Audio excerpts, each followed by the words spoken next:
things out. It wasn't necessary to prove the point again or reinforce it. But sometimes, you have to argue in light of what happened afterward and the enormous amount of defense we had to play, that we needed as much ammunition as we could take. But it's a lot, I admit. There's another version that's 3 hours and 30-some minutes, which is the director's cut, which has more information if you want. But it's a lot to sit through, I know that. It was one of the first 3-hour movies that came out at that point in time. And as you know, it was a big deal to get it through the system. Well, I was wondering how you got through the system. Watching it tonight, I was just thinking, it seems so unlikely a movie to be made by a major studio at that level of resources, given, just that it's 3 hours, how challenging it is, how much you're taking on the establishment. Yeah, no, that was an issue. Frankly, we snuck it through. It was a question of, first of all, I sold it to the very sympathetic executives, Terry Semel and Bob Daly at Warner Brothers and their group, as a suspense, as a mystery, as a thriller, really. And they liked the idea of a thriller, because it was a big question. And it's a murder, and who did the murder, and how does it get resolved? On that basis, they started the project, and of course, it grew. It grew into a longer movie. I had as a basis the Jim Garrison book, On the Trail of the Assassins, which I believe is as accurate as it can be to what Jim's memory is of that case. Also Jim Morris's book, Crossfire. There was an enormous amount of detail and juicy detail. We had to make choices. I regret some of those choices, yeah, it's true.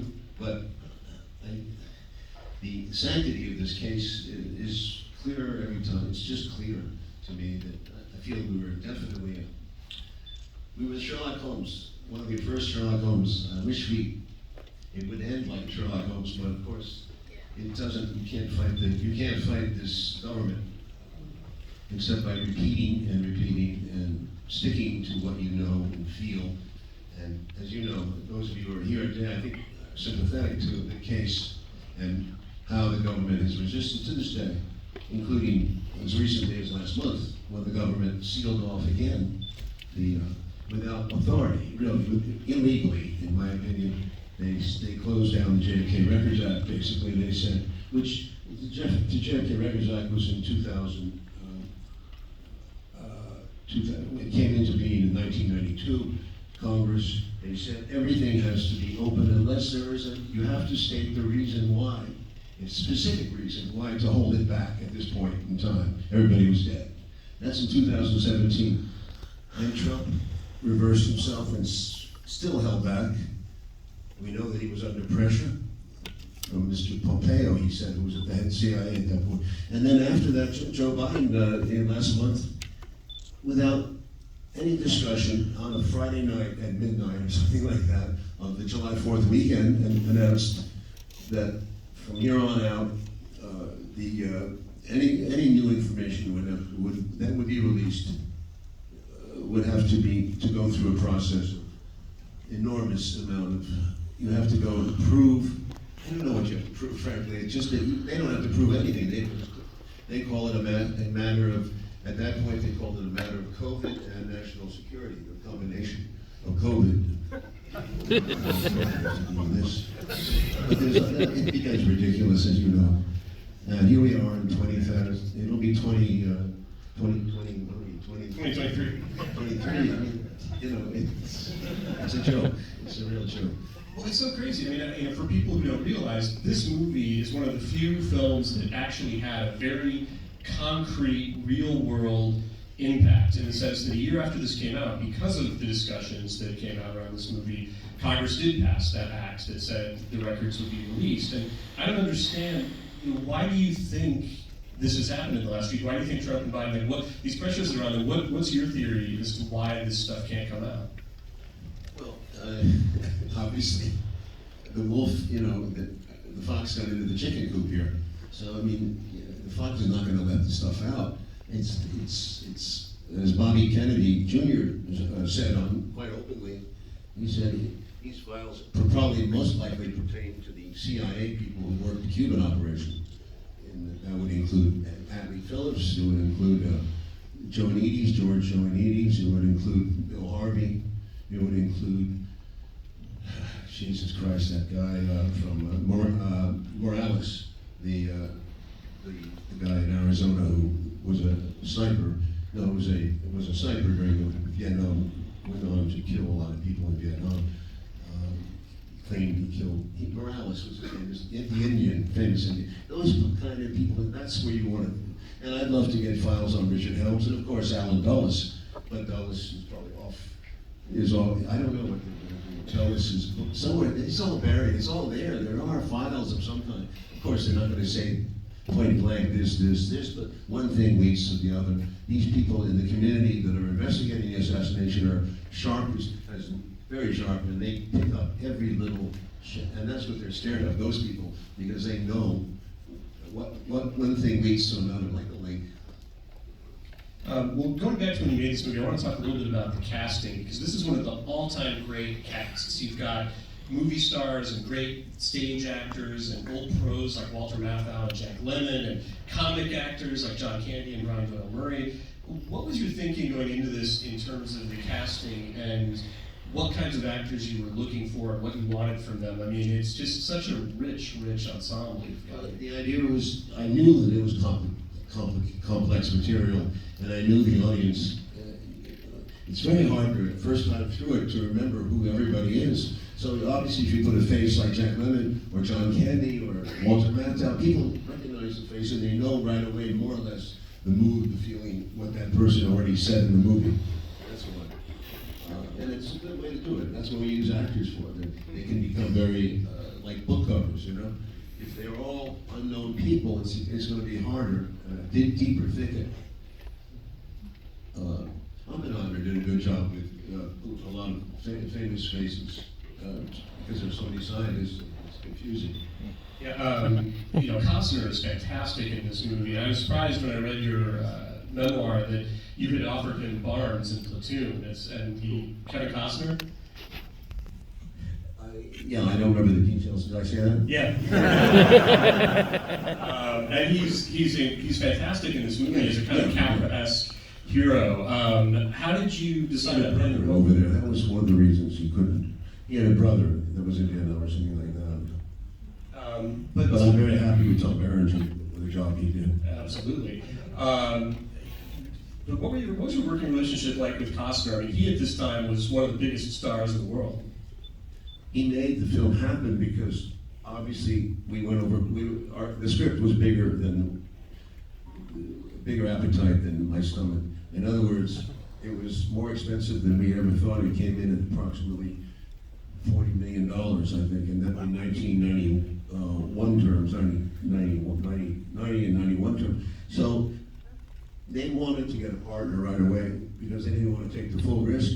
They were very supportive, believe me, but they brought in this guy, Arnaud Milchan, as a co-producer because he put up half the money from Europe.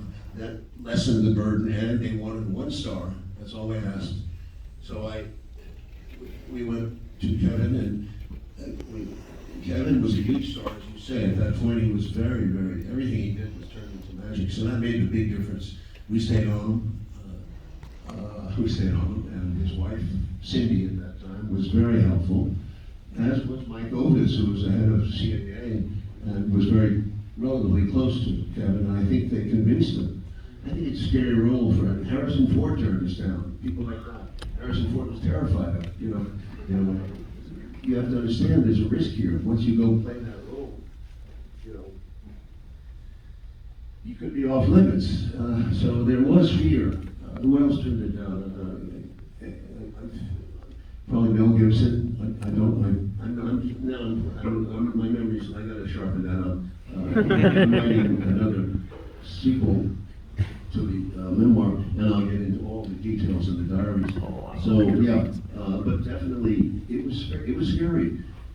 And Kevin has guts. He has guts. But once he committed, and he stayed on it. And it was a tough. He wanted to meet Garrison. He wanted to go through all the case again, and Garrison was very convincing. What would be a scary part, I would think, for an actor too, just the sheer volume of dialogue. He has that courtroom scene at the end of the movie. I mean, everything he has to deliver there. That's I would think, an extremely intimidating set piece for an actor. I mean, was he nervous about that? And how do you deal with something like that, with Costner doing that, or Sutherland's speech that happens a couple hours into the movie?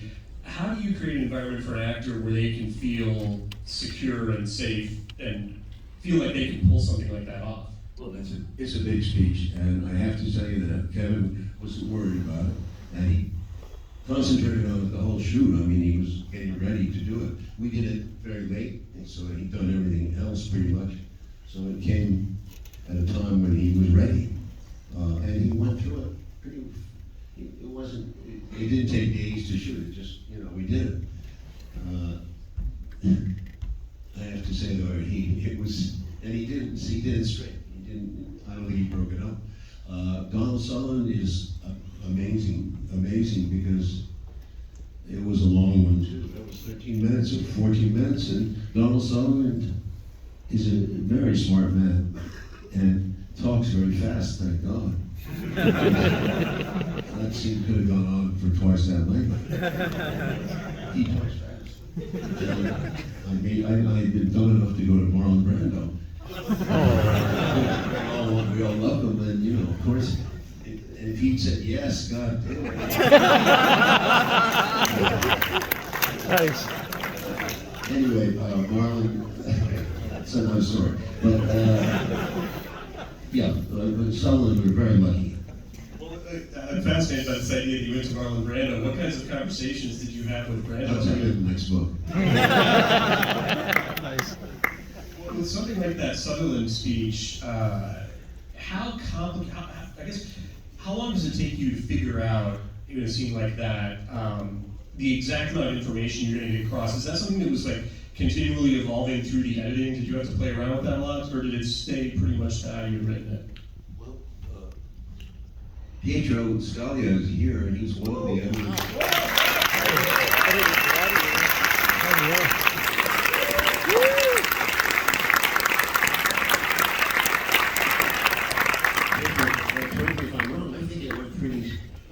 I know that it was at the end of the movie, and we moved it up to the middle. Which was important, very important. It was a structural change, because once he goes to Washington, he's entering in a new battlefield, and the whole picture rises to another level. So Costner realizes what he's up against, and it's much bigger than he ever thought. So that's why they moved to the middle. It sets the whole stage for the ending. So in other words, you say to him, go for it now. Doesn't matter if you don't have enough evidence against Clyde Shaw. Go for something and hope that you get some breaks. That was a strategy, and I think Jim Garrison knew that.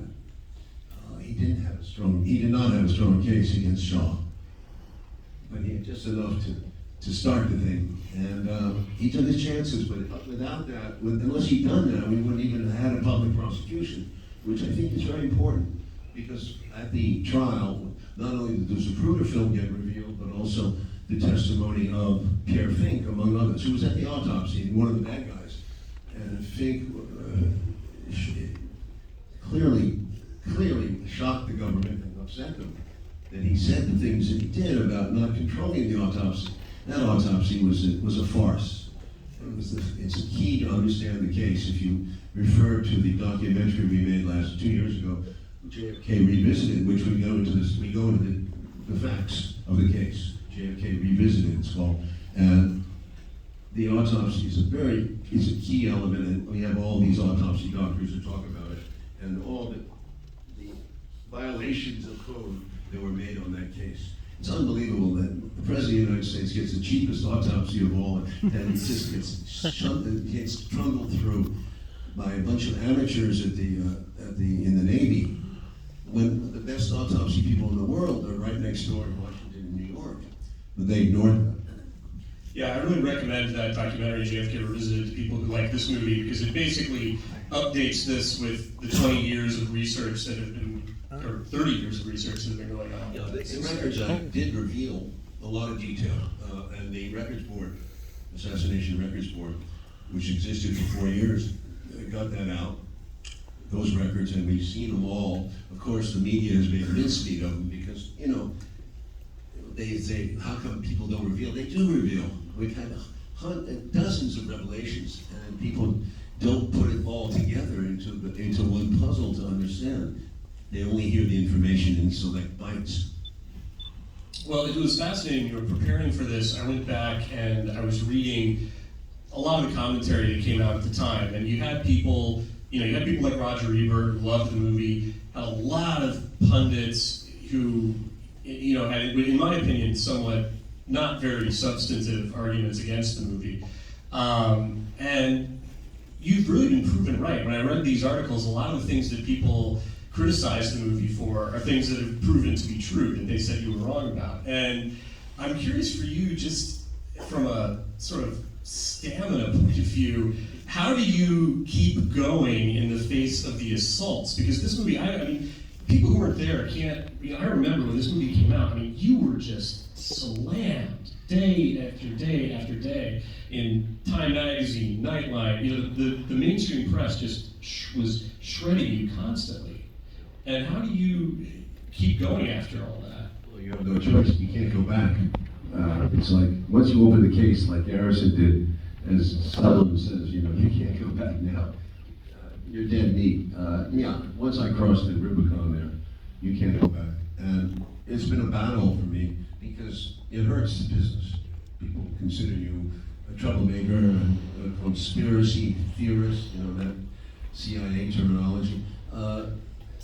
And you just can't ever recover the trust with certain people who will back the government no matter what. But I think what I kept going with was my interest in other topics too. You see, I kept making different types of movies for myself.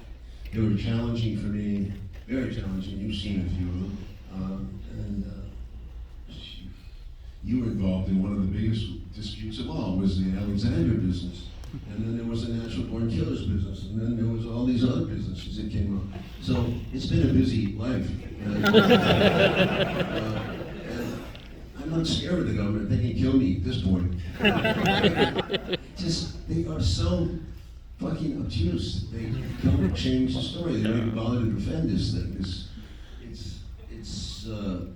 I guess I have to laugh, but I do have some anger about how impossible it is to get the truth out in this world, in this country specifically, and how much they continue to lie about current events. Well, I was thinking about that watching JFK Revisited and then watching your nuclear documentary this year, which is also fantastic. And I'm curious, because of this idea that, they just continue to lie and continue to come after you and things like that. I mean, does it make you, how are you different now than you were when you made JFK? Are you more passionate, less? More. I know more. I know more. When all this stuff, this information on the military-industrial complex, a lot of it was given to me by Fletcher Prouty, and a lot of it was Jim Garrison. Fletcher Prouty was an inside guy that Sutherland played. He had been there since World War II. He saw all this shit go down. So, these people know it. They've been telling this story. Many people have told this similar stories. We know, and yet we're still under their influence. We're sending $130 billion to Ukraine based on the same kind of lies. Now, back to the movie and the filmmaking component of it. Another thing about this movie that really struck me watching on the big screen tonight is the importance of John Williams' score. I feel like the score in this film by John Williams does such a great job of keeping the momentum going, and it's just the themes in this are some of the best that Williams has ever done. And obviously, you've done a couple other great movies with him. What's your collaboration like with Williams? What kind of conversations do the two of you have on a movie like this about the music? John is he's one of the best, so gentle a man and easy to get along with. We only did 3 films together, and all about Americana. And in each case, he delivered something more than I expected, or he deepened, enriched Nixon so much with a dark score. It wasn't as easy, accessible as his score, but it was a dark, tragic score. And of course, Born on the 4th of July, he made that memorable for many people. Well, that whole Americana idea, something else I really like about this movie is that in some ways it's so modern and so audacious, but then it also has this kind of old-fashioned quality to it. I mean, again, it has this kind of Capra-esque Norman Rockwell quality to the stuff with Kevin Costner and his family. Where did that idea come from to sort of have both of those elements in the movie? I mean, on the one hand, you have this movie that's attacking a lot of our institutions and the people who run them, but then it's using the iconography of kind of very old-fashioned classical patriotism. Old-fashioned in the sense he's how, well, it's Southern. First of all, it's Southern, and there's a tradition in the South, and they're very polite. New Orleans is also one of the most corrupt places I've ever been in my life. It's Southern charm with Southern venom. It's the infighting there, the hatred for Garrison. I noticed when I walked in the street, people loved it. The general population loved it because he was an honest DA. But when you get to the elite class, they were always attacking him for all kinds of reasons, among them Kennedy, but there was the corruption charges that were never proven, and they always kept saying he's in with the mob and all that. So you have all that backbiting going on. The wife, and he did get a divorce over sometime after this, but I met her a few times, and she was what Sissy portrayed her beautifully. And of course, I got a lot of criticism because she wasn't an agent for change. That she never was. She was warning him about, and they paid the price. The family was broken up, and the children were probably hurt to some degree because he did get over his head. He did get over his head. If you want to really, you can make a separate movie about that case. And the CIA opened a whole kind of file, and a mini department on Garrison. They went after him viciously with media people. Walter Sheridan played a big role, and actually Robert Kennedy, unfortunately, was misinformed about him, and I think was told horrible things about him, and did not support him in any way.